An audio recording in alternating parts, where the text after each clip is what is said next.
Kano 1995, Gideon, akaluka, a name that was written in blood. November 1995, an event so horrific unfolded in Kano, Nigeria, that it shook the nation to its core. It was the gruesome killing of a young trader named Gideon Akaluka, a man who met his untimely and brutal death at the hands of an angry mob in one of the most chilling instances of religious violence in Nigeria's history. The tragedy began when rumors spread that Gideon, Akaluka's wife, had allegedly desecrated the Quran. According to unverified reports, she was said to have used pages of the holy book as toilet paper for their baby. The mere whisper of such an act in a deeply religious city like Kano was enough to spark outrage. Though the truth behind the allegation remained unclear, the consequences were swift and brutal. Security forces arrested Akaluka, supposedly for his own safety, while his wife was taken into custody. But in the charged atmosphere of Kano, where tensions between Christians and Muslims had long simmered, the accusation alone was enough to seal his fate.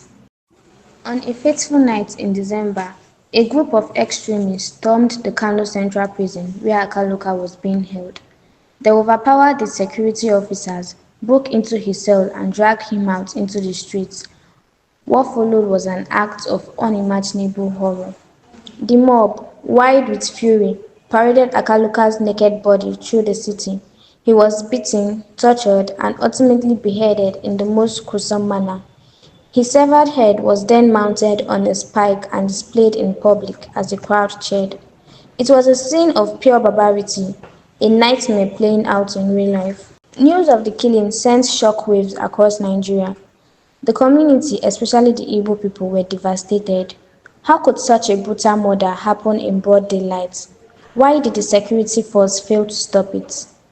The Nigerian government, led by General Sani Abacha, arrested a few individuals, including some believed to be part of the mob. However, no one was ever truly held accountable. Many believe that the masterminds of the killing were powerful figures who were shielded from prosecution. Justice was never served. Akulaka's murder became a dark stain on Nigerian's history, a reminder of how dangerous religious intolerance and mob violence can be. His name, though lost in the pages of time, should never be forgotten.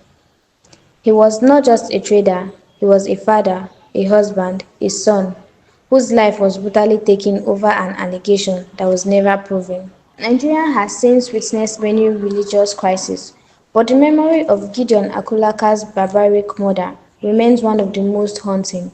It was not just the death of one man, it was a moment that revealed the worst of humanity. A man was accused, imprisoned, and then slaughtered like an animal, his head displayed as a trophy of hate. If we do not remember history, we are doomed to repeat it. Gideon Akolaka's death was more than a tragedy, it was a warning. May his soul rest in peace.